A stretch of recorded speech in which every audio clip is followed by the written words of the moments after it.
Hello, how are you? Fine? All set? Okay. So, ઇલેક્ટ્રોલિસિસ ટોપિકમાં ચેપ્ટરમાં આપણે આગળ વધીએ છીએ. લાસ્ટ ટાઈમ કંઈક ટેકનિકલ પ્રોબ્લેમને કારણે જે વિડીયો આપણે અપલોડ કર્યો હતો તેમાં વોઇસ નહોતો આવી શક્યો, તો આપણે એ જ લેક્ચરને આજે ફરી કન્ટિન્યુ કરીએ છીએ.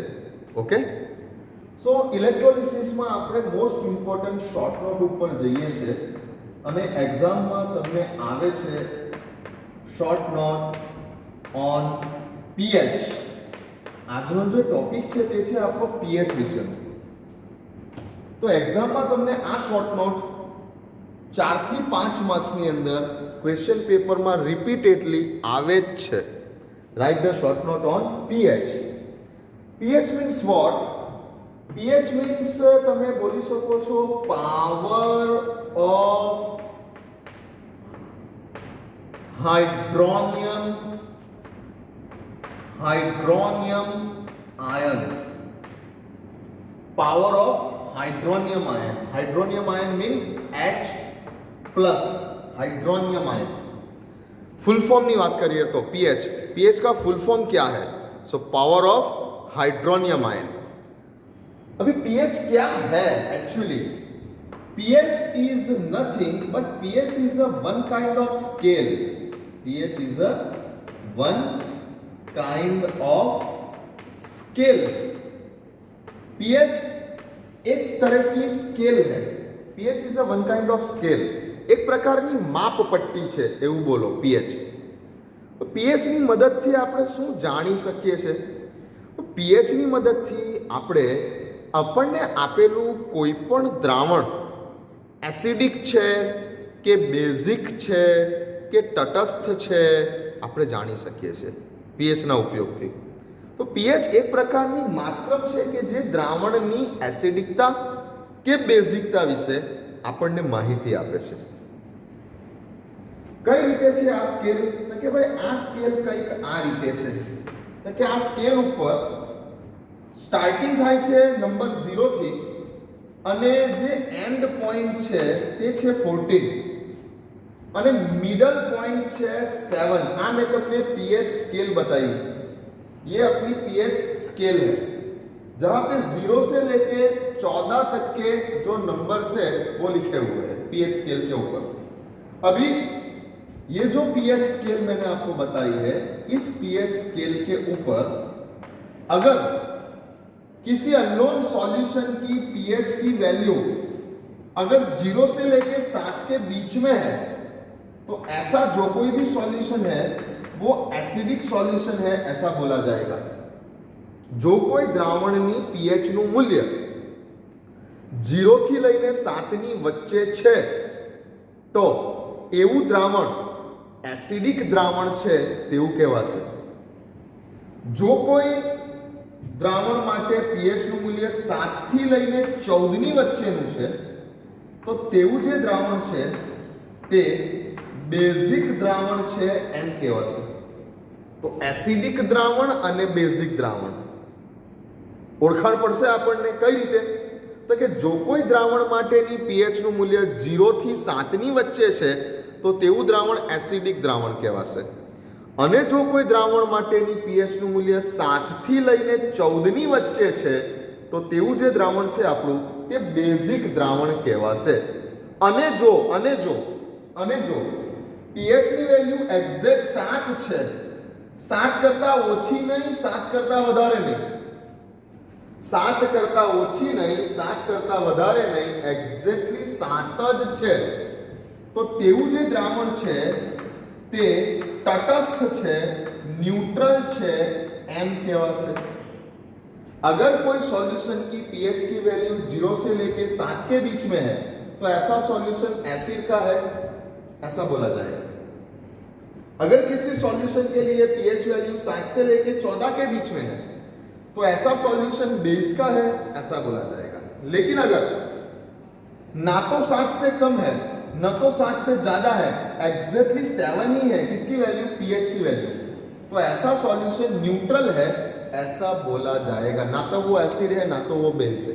जैसे अपना drinking water, pure drinking water, pure drinking water having pH value 7 होनी ही चाहिए। हम जो पानी पीते हैं वो पीने के पानी की पीएच की वैल्यू अपनी 7 होनी ही चाहिए, तभी वो बॉडी के लिए अच्छा है। ठीक है, चलिए। सो पीएच क्या है इसकी बात की हमने। PH is a one kind of scale which is identify the solution is either acidic और बेसिक और न्यूट्रल। क्लियर। लेकिन ये जो पीएच की बात हम कर रहे हैं कि पीएच की वैल्यू यहाँ से यहाँ तक होनी चाहिए या यहाँ से यहाँ तक होनी चाहिए, ये मेजर कैसे करेंगे? पीएच की वैल्यू मेजर करने के लिए कौन कौन सी तकनीक है? How many methods are there by which we can identify the pH of the solution? એવી કઈ કઈ પદ્ધતિઓ છે કે જેના વડે આપણે કોઈ પણ દ્રાવણની પીએચનું મૂલ્ય માપી શકીએ છીએ? તો there are 3 methods. પીએચનું મૂલ્ય નક્કી કરવા માટેની પીએચનું મૂલ્ય નક્કી કરવા માટેની 3 પદ્ધતિઓ છે. There are 3 methods. Number 1, pH paper. जैसे लिटमस पेपर होता है वैसे ही पीएच पेपर. तो पीएच पेपर की मदद से हम कोई पण આપણે જે છે કોઈ પણ અજ્ઞાત દ્રાવણની કોઈ પણ અનનોન સોલ્યુશનની પીએચનું મૂલ્ય માપી શકીએ છીએ. With the use of pH paper we can identify the value of pH. Number 1 is pH paper. Number 2 is a pH meter. pH meter. Okay, and number 3 is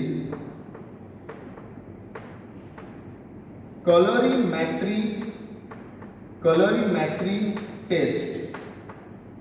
ગુજરાતીમાં બોલીશું રંગમિતીય પદ્ધતિ. તો આ 3 પદ્ધતિઓ છે કે જેના વડે આપણે કોઈ પણ અજ્ઞાત દ્રાવણની પીએચનું મૂલ્ય માપી શકીએ છીએ અને પીએચના મૂલ્ય ઉપરથી આપણે બોલી શકીએ છીએ કે આપેલું દ્રાવણ એસિડ છે કે બેઝ છે. આ 3માંથી કોઈ પણ પદ્ધતિ, there are 3 methods. આ 3 પદ્ધતિઓ છે. આ 3 પદ્ધતિઓ પૈકી કોઈ પણ એક પદ્ધતિ વડે આપણે પીએચનું મૂલ્ય માપી શકીએ છીએ. ઓકે, અને પીએચનું મૂલ્ય આપણને જે મળે એના ઉપરથી આપણે બોલી શકીએ કે આપેલું દ્રાવણ એસિડ છે કે બેઝ છે. બાય ચાન્સ કોઈ દ્રાવણ માટે પીએચનું મૂલ્ય જો તમને 0 થી 7 ની વચ્ચે મળશે તમે બોલશો કે તે એસિડ છે. 7 થી 14 ની વચ્ચે મળશે તો તમે બોલશો કે તે બેઝ છે. અને જો એક્ઝેક્ટલી 7 મળશે તો તમે બોલશો કે એ દ્રાવણ કેવું છે? તટસ્થ છે. ઓકે, સો પીએચ નું ફૂલ ફોર્મ કોઈ પૂછે કે શું છે પીએચ નું પૂરું નામ જણાવો, પાવર ઓફ હાઇડ્રોનિયમ આયન. કોઈ પૂછે કે પીએચ શું છે તો પીએચ એક પ્રકારનો સ્કેલ છે કે જે આપણને દર્શાવે છે કે આપણને આપેલું દ્રાવણ એસિડિક હશે, બેઝિક હશે કે તટસ્થ હશે. એવી કઈ કઈ પદ્ધતિઓ છે કે જેના વડે પીએચનું મૂલ્ય માપી શકાય છે? How many methods are there by which we can measure the value of pH? There are 3 methods. pH paper with the use of pH paper, pH meter and colorimetry test. Now, what is the definition of pH? આટલી વાત થઈ ગઈ. આ બધી વસ્તુ હું તમને મોકલાવી ચૂકેલો છું મટીરિયલમાં લખીને. ગઈકાલે મેં તમને પીડીએફ ફોર્મેટની અંદર ઇંગ્લિશમાં પણ લખીને મોકલાવેલું છે.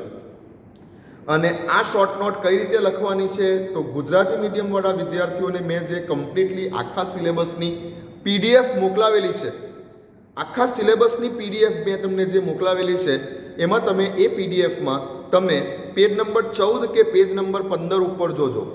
આ શોર્ટ નોટ છે.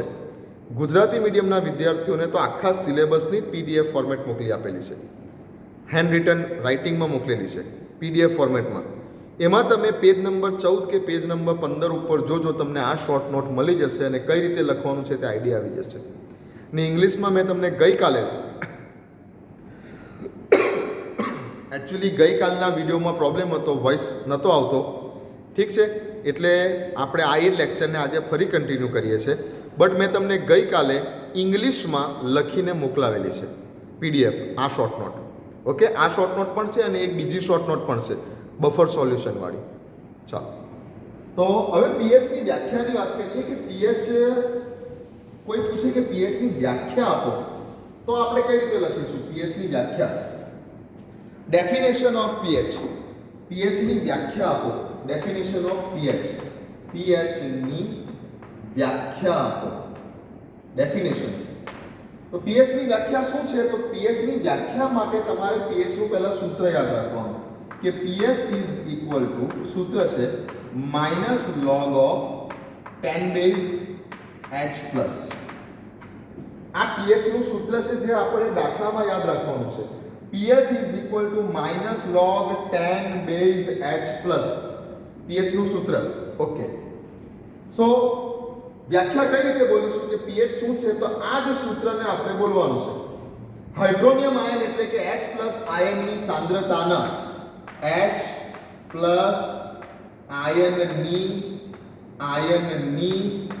સાંદ્રતાના 10 ના આધારના નેગેટિવ એટલે કે ઋણ લઘુ ગુણકને લઘુ ગુણકને pH કહે છે. H પ્લસ આયનની સાંદ્રતાના 10 ના આધારના ઋણ લઘુ ગુણકને pH કહે છે. આ pH ની વ્યાખ્યા અને આ pH નું સૂત્ર. Okay, pH can be defined as the negative logarithm of the concentration of H plus ion. Negative logarithm of the concentration of H plus ion at the base of 10, that is called pH. Negative logarithm of the concentration of H plus ion at the base of 10, that is called pH. આ pH નું સૂત્ર અને આ pH ની વ્યાખ્યા. Okay, તો pH ની definition ની વાત કરી. હવે જે રીતે આપણે pH ની વ્યાખ્યાની વાત કરી, સેમ એ રીતે આપણે pOH ની વ્યાખ્યા પણ બોલી શકીએ છીએ. pOH જનરલી એસિડ માટે pH શબ્દ યુઝ થાય છે અને બેઝ માટે pOH શબ્દ યુઝ થાય છે. સેમ વસ્તુ છે. Minus log of 10 base OH minus ion. એસિડમાં જનરલી H પ્લસ આયન હોતા હોય છે અને બેઝ હશે ને તો બેઝમાં જનરલી OH માઇનસ આયન હોય છે. તો એસિડ માટે આપણે જનરલી pH બોલતા હોઈએ છીએ, બટ બેઝ માટે જનરલી pOH બોલતા હોઈએ છીએ. તો આની ડેફિનેશન કઈ રીતે આપવાની? તો કે જે રીતે આની ડેફિનેશન આપી તે જ રીતે આની ડેફિનેશન. અહીંયા બોલતા હતા H પ્લસ આયન, તો હવે બોલીશું OH minus ion. OH minus આયનની સાંદ્રતાના 10 ના આધારના ઋણ લઘુ ગુણકને pOH કહીશું. The negative logarithm of OH minus ion at the base of 10, that is called pOH. The negative logarithm of the concentration of OH minus ion at the base of 10, that is called pOH. So pH અને pOH બંનેની વ્યાખ્યા થઈ ગઈ. હવે બીજી એક ખાસ વસ્તુ યાદ રાખવાની છે કે કોઈ પણ સોલ્યુશન હોય, એસિડ હોય કે બેઝ હોય, તમને કોઈ પણ સોલ્યુશન આપેલું હોય, એસિડ હોય કે બેઝ હોય, તેના માટે તમે જ્યારે પણ તેની pH અને pOH નો સરવાળો કરશો, whenever you add this both pH and pOH is always equal to 14. આ યાદ રાખજો. જ્યારે પણ તમે કોઈ પણ દ્રાવણ માટેની pH અને pOH નો સરવાળો કરશો ત્યારે તમારો આન્સર હંમેશા 14 આવશે. pH અને pOH નો સરવાળો કરશો ત્યારે આન્સર હંમેશા 14 આવશે. ઓકે, તો આ pH ની વ્યાખ્યા થઈ ગઈ. અહીંયા મેં તમને pOH ની વ્યાખ્યા પણ કીધી અને બંનેનો સરવાળો કરીએ તો આન્સર હંમેશા કેટલો આવે? 14 જ આવે. ક્લિયર? આ દરેક વસ્તુ તમને મેં રાઇટિંગમાં મોકલી આપેલી છે, તમે જોઈ શકો છો પીડીએફની અંદર. ગઈકાલે મેં તમને ઇંગ્લિશમાં દરેક વસ્તુને લખીને મોકલાવેલી છે ઇંગ્લિશ ફોર્મેટમાં, અને ગુજરાતીમાં તમારે વાંચવું હોય તો આપણે જે પીડીએફ મોકલાવેલી છે એમાં પેજ નંબર 14 કે પેજ નંબર 15ની ઉપર જોજો. મટીરિયલની મેં તમને જે પીડીએફ મોકલાવેલી છે તેમાં. ચાલો, ઓકે. સો પીએચની શોર્ટકટ અહીંયા પૂરી થાય છે. હવે વાત કરીએ આપણે ઇમ્પોર્ટન્સ ઓફ પીએચ, પીએચ નું મહત્વ. કદાચ ક્વેશ્ચન એવો આવી જાય કે explain the importance of pH. Importance of pH, pH નું મહત્વ. પીએચ નું મહત્વ જણાવો, પીએચ ના ઉપયોગ જણાવો કે પીએચ નું મહત્વ જણાવો. એવો કોઈ ક્વેશ્ચન આવી જાય, પીએચ ના ઉપયોગો જણાવો એવો કોઈ ક્વેશ્ચન આવી જાય, ઇમ્પોર્ટન્સ ઓફ પીએચ. તો પીએચ નો ઉપયોગ કઈ કઈ જગ્યા પર થતો હશે? તો જનરલી પીએચ નો ઉપયોગ સૌથી પ્રથમ તો આપણે વાત કરીએ એગ્રીકલ્ચર ફિલ્ડમાં થાય. એગ્રીકલ્ચર, ખેતીવાડી ક્ષેત્રે pH is very important in agriculture field where farmer can taste his soil. જેમાં ખેડૂત પોતાની જમીન છે એ પોતાની જમીનમાં એસિડનું પ્રમાણ, એસિડિક સોલ્ટ્સ કે બેઝિક સોલ્ટ્સ કેટલા છે, શું છે, પોતાની જમીનની ટેસ્ટ કરાવે છે લેબોરેટરીમાં, અને પછી ફર્ટિલાઇઝર કેવું વાપરવું જોઈએ, કેવું ખાતર વાપરવું જોઈએ તે આઈડિયા આવે છે ખેડૂતને. તો પીએચનો ઉપયોગ સૌથી પહેલાં તો એગ્રીકલ્ચર ફિલ્ડમાં થાય. બીજું કઈ જગ્યા પર થાય તો કે મેડિકલ ફિલ્ડમાં. મેડિકલ ફિલ્ડમાં કેવી રીતે? તો કે ભાઈ હોસ્પિટલની અંદર કોઈ દર્દી છે, કોઈ પેશન્ટ છે, તેના બ્લડ અને યુરિનની ટેસ્ટ કરવા માટે આ પીએચ ફેક્ટર ખૂબ ઇમ્પોર્ટન્ટ છે. તો in medical purpose in hospitals for the testing of urine and blood pH is a very important factor. Now third one is chemical laboratory. આપણે સ્કૂલ અને કોલેજોની અંદર જે લેબોરેટરી છે તેમાં આ પીએચના જે પ્રેક્ટિકલ્સ છે તેમાં આ પીએચનો યુઝ થતો હોય છે. એના પછી જો આપણે વાત કરીએ તો મેટલર્જી ફિલ્ડમાં, ઇન્ડસ્ટ્રીની અંદર મેટલર્જી ફિલ્ડની અંદર મેટલને એક્સટ્રેક્ટ કરવાની જે ફિલ્ડ છે જેને બોલાય છે મેટલર્જી. સો મેટલર્જી ફિલ્ડની અંદર પીએચ ખૂબ મહત્ત્વનો રોલ ભજવે છે. અને ખાસ કરીને સિટી વોટર સપ્લાય, આપણા ઘરોમાં જે મ્યુનિસિપાલિટી તરફથી જે પાણી આવે છે એ પાણીની પીએચ હંમેશા 7 મેન્ટેન રાખવી જરૂરી છે, તો જ આપણી બોડી જે છે તે હેલ્ધી રહી શકે એમ છે. તો સિટી વોટર સપ્લાયની અંદર પણ પીએચની વેલ્યુ મેન્ટેન કરવી ખૂબ જરૂરી છે. તો પીએચના યુઝિસ કયા કયા છે વાંચવાના છે, તમને ઓલરેડી રાઇટિંગમાં મોકલી આપેલા છે, વાંચી લેજો કે પીએચનો ઉપયોગ કઈ કઈ જગ્યા પર થાય છે અને ઇમ્પોર્ટન્ટ છે, પૂછાય છે. હું તમને to the point A topic અત્યારે કરાવું છું કે જે યુનિવર્સિટી એક્ઝામમાં રિપીટેડલી પૂછાયેલા છે ક્વેશ્ચન પેપરમાં. ઓકે, ચાલો. તો અહીં આપણે પીએચ વિશેની શોર્ટ નોટને પૂરી કરીએ છીએ. ઓકે, અને હવે આગળ હું તમને પીએચના દાખલા ગણાવવા જઈ રહ્યો છું. પીએચ અંગેના દાખલા હું તમને કરાવવા જઈ રહ્યો છું. ઓકે, ચાલો.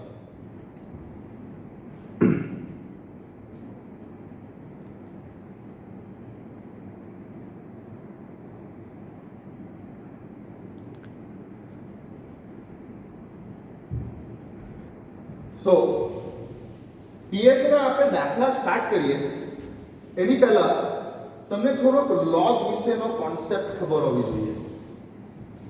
આપણે દાખલા સ્ટાર્ટ કરીએ એની પહેલા તમને થોડોક લોગ વિશેનો કોન્સેપ્ટ ખબર હોવી જોઈએ. એમ તો તમને મેથ્સમાં આવ્યું હશે લોગ વિશે, પણ હું જે બોલું છું એટલું તમને ખબર હોવી જોઈએ લોગ વિશે. સો લોગ 1 નો આન્સર કેટલો હોય? log 1 લખું તો log 1 નો આન્સર કેટલો? log 1 નો આન્સર હોય છે 0. હું જે બોલું છું એટલીસ્ટ એટલી વસ્તુ તમને log વિશે ખબર હોવી જોઈએ. सो log 1 मीन्स 0.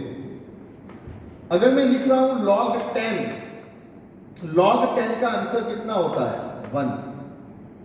अगर मैं लिख रहा हूं log 100 तो इसका आंसर क्या होगा? 2. अगर मैं लिख रहा हूं log 1000 तो इसका आंसर कितना होगा? 3. आप देख पा रहे हो मैंने जितने 0 लिखे हैं उतना आंसर है. अगर मैंने log 10 लिखा है तो 10 के अंदर 0 कितनी बार है? 1 बार है, तो आंसर ये 1 है. अगर मैंने log 100 लिखा हुआ है तो 0 कितनी बार है? 2 बार है, तो आंसर 2 है. अगर मैंने log 1000 लिखा हुआ है तो 0 कितनी बार है? 3 बार है, तो आंसर 3 है. अगर मैं लिख रहा हूं log 10,000 तो 0 कितनी बार है? 4 बार है, तो इसका आंसर क्या होगा? 4 होगा. ठीक. और अगर मैं लिख रहा हूं log 0.1, देखिए यहां पे 0 अपने जो कोई भी नंबर है उसके लेफ्ट साइड पे है, लेकिन 0 कितनी बार है? 1 बार है, तो यहां पे भी आंसर क्या है? 1, लेकिन -1. अगर मैं लिख रहा हूं log 0.01 तो 0 कितनी बार है? 2 बार है, तो आंसर हो गया -2. ये -2 क्यों लिखा मैंने? क्योंकि 0 2 बार है लेकिन वो अपने लेफ्ट साइड पे है। अगर लेफ्ट साइड पे 0 होंगे तो आंसर आपको माइनस में लिखना है। ये शॉर्ट ट्रिक है। वैसे तो डिटेल में आप मैथमेटिक्स के अंदर लॉग पढ़ चुके हो, लेकिन मैं अपने को अभी यहाँ पे आप लोगों को सिर्फ एक शॉर्ट ट्रिक बता रहा हूँ जो अभी अपने को काम आने वाली है पीएच के एग्जाम्पल में। अगर लॉग 0.001 में लिख रहा हूं तो 0 कितनी बार है? 1 2 3 बार है, तो आंसर तो 3 है लेकिन -3। अगर मैं लिख रहा हूं लॉग 0.0001 लिख रहा हूं तो 0 कितनी बार है? 1 2 3 4 बार है, तो आंसर है अपना -4। अगर आपके 0 फिगर के राइट साइड पे है तो आपको आंसर लिखना है, जितनी बार 0 है उतना ही आंसर है, लेकिन वो आंसर आपका प्लस में है। अगर आपके 0 आपकी फिगर से राइट साइड में है तो जितनी बार 0 उतना आंसर। अगर राइट साइड में है तो आंसर प्लस में लिखेंगे, और अगर आपके 0 लेफ्ट साइड के अंदर लेफ्ट साइड है तो आप आंसर लिखेंगे माइनस में। जितने 0 उतना आंसर। 0 अगर लेफ्ट साइड पे है तो आंसर माइनस में लिखेंगे, और अगर 0 राइट साइड में है तो आंसर प्लस में लिखेंगे। ये एक शॉर्ट ट्रिक है लॉग के बारे में, आपको इतना पता होना चाहिए पहले तो, ठीक है? ये आप लिख लीजिए, आपको इतना पता होना चाहिए। ये लिख लीजिए, वीडियो को पॉज कीजिए और लिख लीजिए। चलिए अभी आगे बढ़ते हैं। सो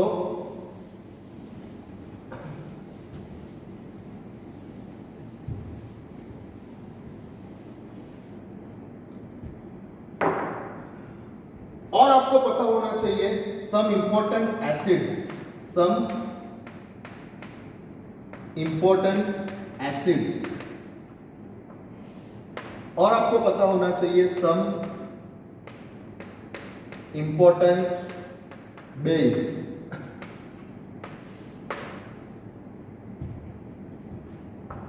HCl मतलब क्या? HCl मतलब हाइड्रोक्लोरिक एसिड। HCl मतलब हाइड्रोक्लोरिक एसिड।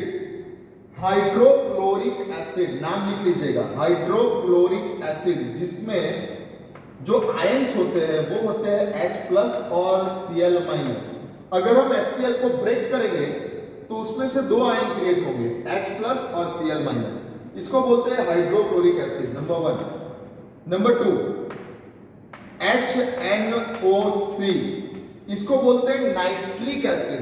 नाइट्रिक एसिड लिखिएगा मेरे साथ, नाइट्रिक एसिड, नाइट्रिक एसिड। अगर इसको हम ब्रेक करते हैं तो उसमें कौन कौन से आयन होंगे? H+ होगा और NO3- होगा। नंबर 3 H2SO4, यहां पे अपने पास 2 बार H+ है, सो 2 टाइम्स H+ और SO4-2, इसको बोलेंगे सल्फ्यूरिक एसिड। इसको बोलेंगे सल्फ्यूरिक एसिड, सल्फ्यूरिक एसिड। यहां पे H 2 बार है, H2, सो 2 बार H+ और SO4-2। अगर तोड़ेंगे तो, ब्रेक करेंगे तो कितने इंपॉर्टेंट एसिड अपने को ये याद रखना है, उसका नाम हाइड्रोक्लोरिक एसिड, नाइट्रिक एसिड और सल्फ्यूरिक एसिड। अगर बेस की बात करें तो नंबर 1 NaOH, NaOH, इसका नाम है sodium hydroxide. Sodium hydroxide, sodium hydroxide, उसमें कौन कौन से आयन्स है? उसमें आयन्स है Na+ है और OH- है। सोडियम हाइड्रोक्साइड Na+ है और OH- है। अगर दूसरी बात करें KOH, इसका नाम है पोटेशियम हाइड्रोक्साइड। पोटेशियम हाइड्रोक्साइड, इसमें कौन कौन से आयन्स है? तो इसमें है K+ और OH-। तो आप देख पा रहे हो, जब भी मैं एसिड लिखता हूं, या जितने भी मैंने एसिड लिखे हुए सभी एसिड में आप देख पा रहे हो H+ है, H+ है, H+ है। सभी एसिड के अंदर H+ है, और जहां पे मैंने बेस लिखा हुआ है तो सभी बेस में आप देख पा रहे हो OH माइनस है और OH माइनस है। ठीक है, आपको इतना याद रखना है कि किसी भी एसिड में क्या होता है, H प्लस होता है, और किसी भी बेस में क्या होता है, OH माइनस होता है। ठीक है, अभी जब भी आप कोई एग्जाम्पल करते हो, कोई न्यूमेरिकल सॉल्व करने जाते हो और अगर उसमें एसिड दिया हुआ है, एसिड अगर दिया हुआ है तो आप फॉर्मूला लिखेंगे ये pH is equal to minus log of 10 base H plus. आप ये फॉर्मूला लिखोगे अगर एग्जाम्पल में आपको अगर एसिड दिया हुआ है तो। लेकिन अगर एग्जाम्पल में आपको अगर बेस दिया हुआ है तो आप ये फॉर्मूला लिखोगे POH is equal to minus log of OH minus, क्योंकि बेस के अंदर OH माइनस आयन होता है और एसिड के अंदर H प्लस आयन होता है। तो अगर एसिड दिया हुआ है तो ये फॉर्मूला लिखोगे, अगर बेस दिया हुआ है तो ये फॉर्मूला लिखोगे। और याद रखोगे कि हमेशा हमेशा हमेशा चाहे एसिड दिया हो चाहे बेस दिया हो, अगर आप POH और pH का एडिशन करते हो, अगर आप ये दोनों को ऐड करते हो तो हमेशा वो कितना आता है, 14। आप ये रखोगे, बस आपको सिर्फ इतना याद रखना है। अगर एसिड दिया हुआ है तो ये फॉर्मूला अपने को लिखने का है, अगर बेस दिया हुआ है तो ये फॉर्मूला लिखने का है, और दूसरा याद रखने का है कि pH और POH को ऐड करने पे हमेशा 14 आंसर आता है। ठीक है, और एक बात, अगर आपको एसिड दिया हुआ है और आपको बोलता है कि pH की वैल्यू फाइंड कीजिए, तो याद रखिएगा कि pH की वैल्यू हमेशा 7 से कम ही आएगी। अगर आपको एसिड दिया हुआ है एग्जाम्पल में और फाइंड करने को पूछता है कि pH फाइंड कीजिए, तो हमेशा जो कोई भी आंसर आएगा वो आपका आंसर 7 से कम ही आएगा, क्योंकि एसिड के लिए pH की वैल्यू 0 से 7 के बीच में ही होती है। तो कोई भी एसिड दिया होगा आपका आंसर 0 से 7 के बीच में ही आना ही चाहिए अगर एसिड है तो। और अगर आपको बेस दिया हुआ है तो बेस के लिए आपका pH का आंसर हमेशा 7 से ज़्यादा ही आना चाहिए, क्योंकि बेस के लिए pH की वैल्यू होती है 7 से 14 के बीच में। तो अगर आपको बेस दिया हुआ है तो उसकी pH का आंसर 7 से ज़्यादा ही आना चाहिए, और अगर एसिड दिया हुआ है तो आपकी pH का आंसर 7 से कम ही आना चाहिए। ये नोट कर लीजिए।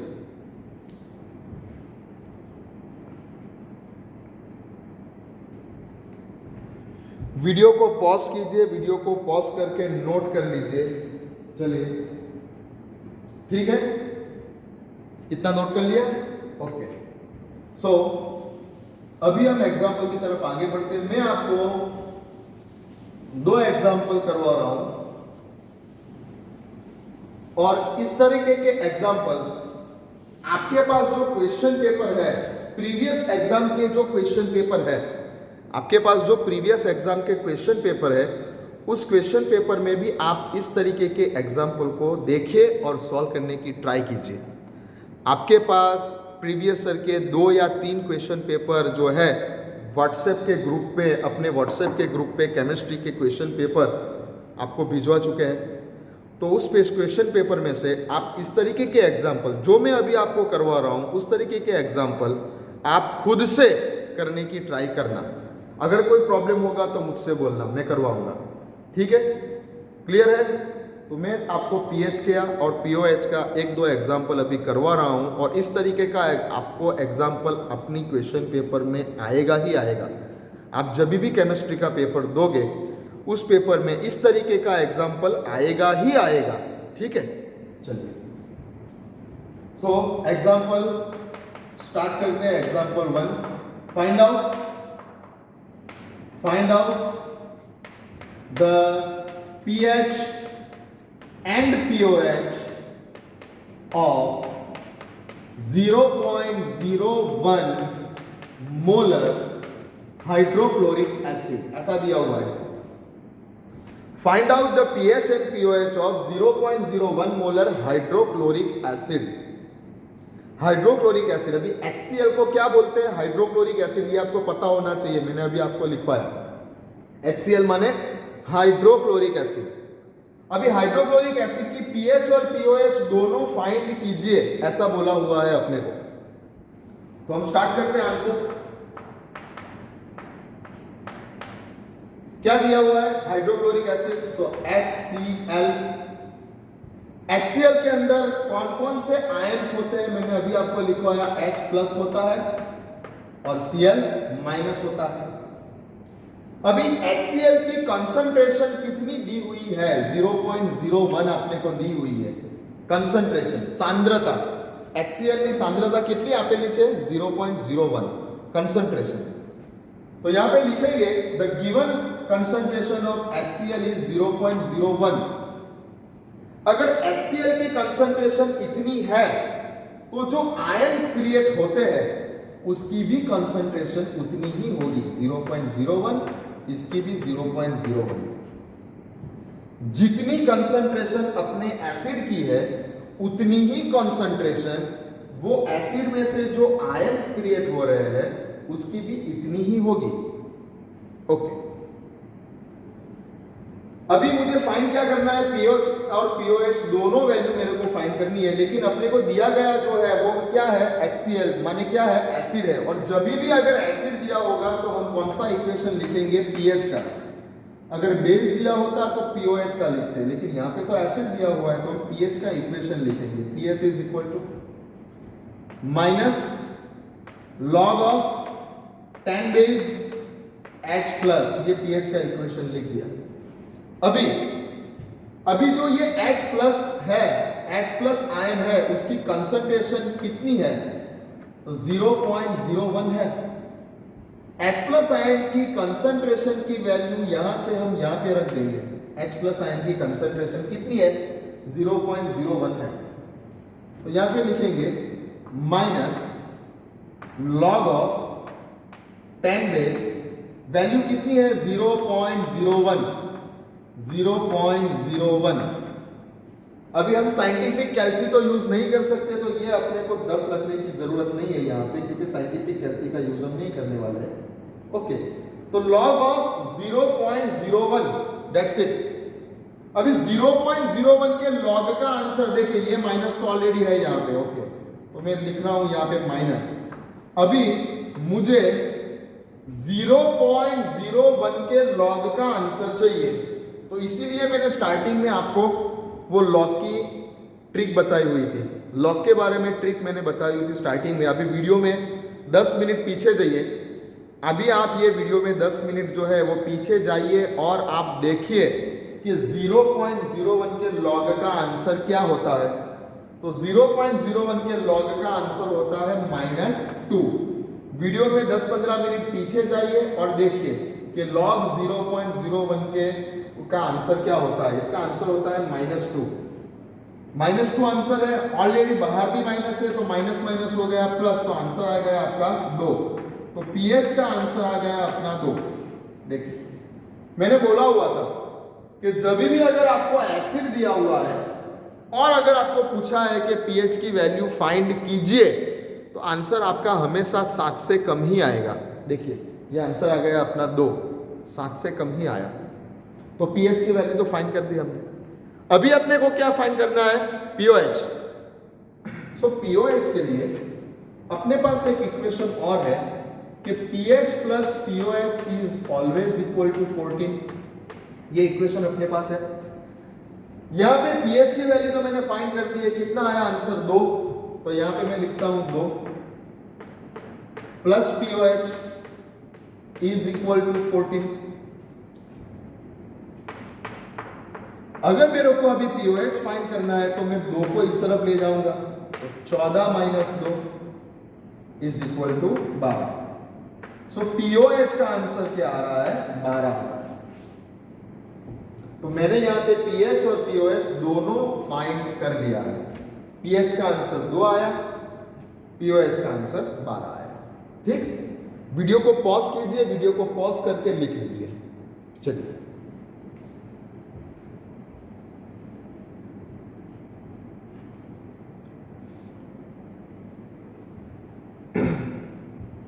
Okay.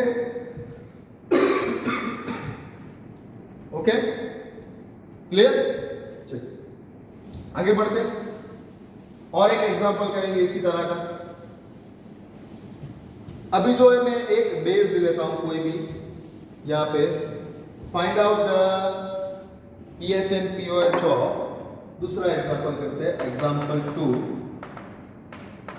Find out the pH and pOH of 0.001 molar NaOH।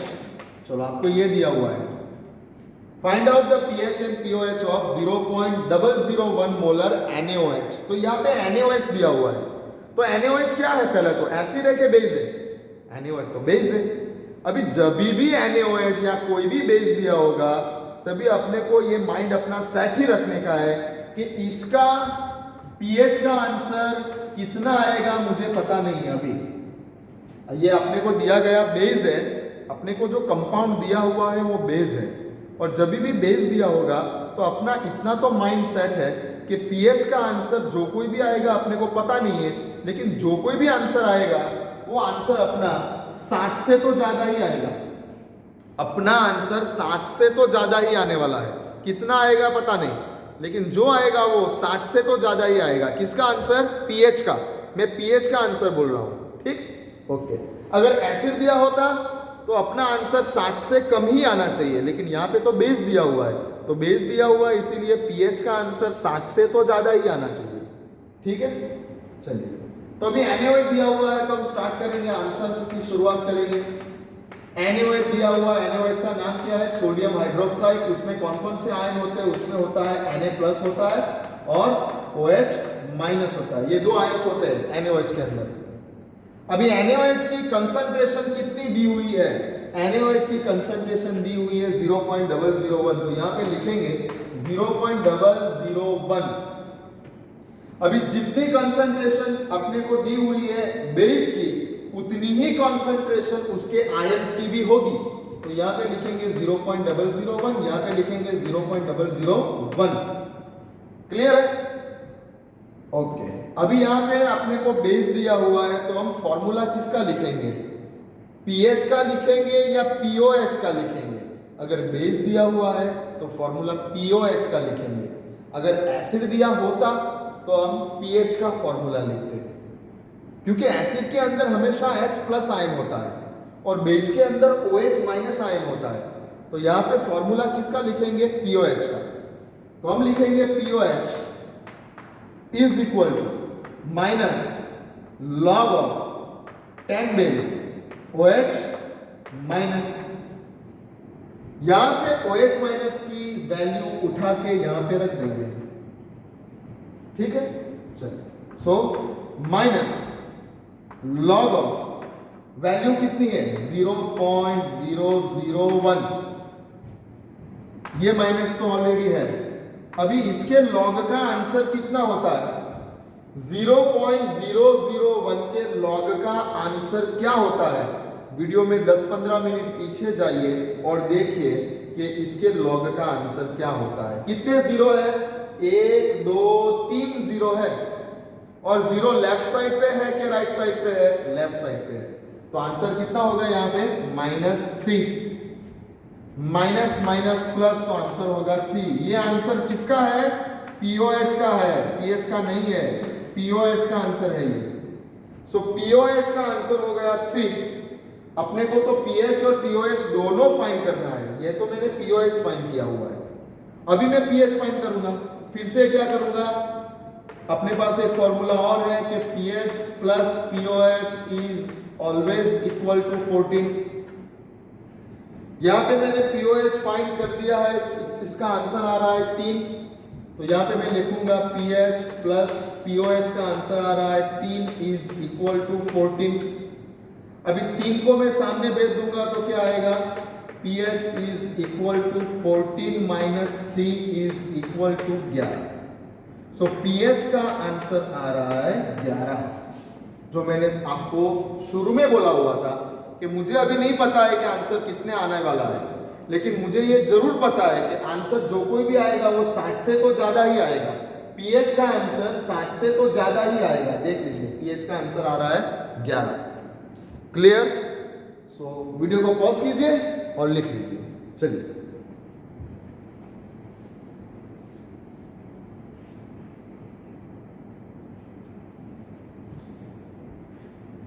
अभी इसी तरीके के एग्जाम्पल आपको क्वेश्चन पेपर में मिलेंगे। जो प्रीवियस ईयर के क्वेश्चन पेपर है वो प्लीज प्लीज प्लीज आप जो कोई भी है, आप सब कोई प्रीवियस ईयर के क्वेश्चन पेपर को सॉल्व कीजिए। अगर आपने 2 क्वेश्चन पेपर भी सॉल्व कर लिए, मेरी बात सुनिए, अगर आपने 2 क्वेश्चन पेपर भी सॉल्व कर लिए, जो कि एक क्वेश्चन पेपर तो पूरा सॉल्व किया हुआ मैंने आपको भेजा हुआ है, वो इसीलिए भेजा है कि आपको आइडिया हो जाए कि किस तरह से लिखना है क्वेश्चन पेपर में, किस तरह से आंसर लिखने हैं। तो मैंने आपको जस्ट आइडिया आपका दिमाग में आ जाए कि इसी तरह से लिखना है, इसीलिए मैंने आपको एक पूरा सॉल्व किया हुआ क्वेश्चन पेपर मैंने आपको भेजा हुआ है। उसी तरह से आप ट्राई कीजिए, एटलीस्ट 2 क्वेश्चन पेपर तो सॉल्व कर ही दीजिए।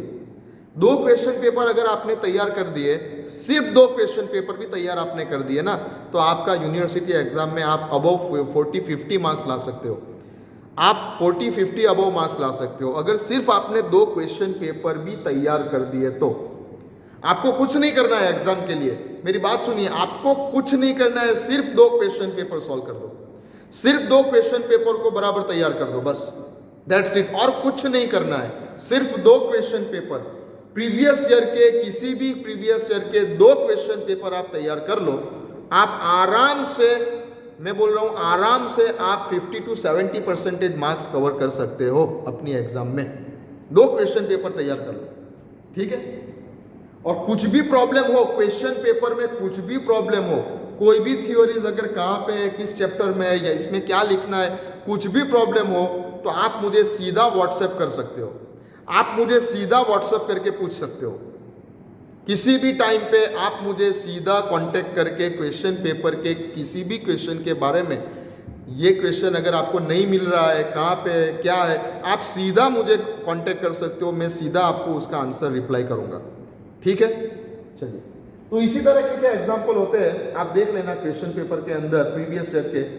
बस आपको सिर्फ इतना ही याद रखना है कि एसिड के लिए आपको फॉर्मूला यूज करना है पीएच का, बेस के लिए आपको फॉर्मूला यूज करना है पीओएच का, ठीक है। अगर एसिड दिया होगा तो हमेशा पीएच का आंसर 7 से कम ही आएगा, अगर बेस दिया होगा तो हमेशा पीएच का आंसर 7 से ज्यादा ही आएगा, ओके। चलिए, और मैं आपको एक होमवर्क के लिए दे रहा हूं, आपको एक एग्जांपल आपको जो है होमवर्क के लिए दे रहा हूं, खुद से ट्राई कीजिएगा। Find the pH and pOH of, find the pH and pOH of 0.0001 molar KOH। ये एक एग्जांपल आपको दिया, और एक होमवर्क के लिए दे रहा हूं, find out the pH and pOH of 0.05 molar H2SO4। ये 2 एग्जाम्पल जो है आपको होमवर्क में करना है, प्रैक्टिस करना है, ठीक है। चलिए, खुद से ट्राई करना ये 2 एग्जाम्पल, अगर नहीं आएगा तो मैं आपको करवाऊंगा, ठीक। ये वीडियो हम यहाँ पे स्टॉप कर रहे हैं। नेक्स्ट वीडियो में हम बात करेंगे बफर सॉल्यूशन के बारे में। It is the again most important topic. अगले वीडियो में हम बात करेंगे बफर સોલ્યુશન के बारे में। બફર દ્રાવણો વિશે આપણે આના પછીના વિડીયોમાં વાત કરીશું। બફર દ્રાવણો શું છે, એની કેરેક્ટરિસ્ટિક્સ શું છે, એના ટાઈપ શું છે, એના વિશેની વાત કરીશું, જે પણ ઓલરેડી તમને મેં મોકલાવી દીધેલું છે। આ બફર સોલ્યુશન અંગેનું પણ તમને ऑलरेडी મોકલાવી ચૂકેલું છે, તમે તમારી पीडीएफ માં જોઈ શકો છો। ये बफर सॉल्यूशन के बारे में भी मैंने पीडीएफ फॉर्मेट में लिख के इंग्लिश में भी आपको भिजवा चुका हूँ, पीडीएफ में देख सकते हो आप ये भी। અને ગુજરાતી મીડિયમ વાળા વિદ્યાર્થીઓ પણ આપણી જે પીડીએફ છે તેમાં પેજ નંબર 14, 15 અને 16 ઉપર આ બંને ટોપિક છે, પીએચ અને બફર સોલ્યુશન બંને ટોપિક છે, જોઈ લેજો એમાં। અને इंग्लिश मीडियम में પણ मैं આ બફર સોલ્યુશન વિશેની नोट्स मैं आपको भिजवा चुका हूँ इंग्लिश में भी, ठीक है। ये पीएच और ये दोनों साथ में ही भिजवाया है। चलिए, मिलते हैं next time, okay. Be safe, stay at home and पूरी तैयारी करनी है इसकी। ओके, चलिए।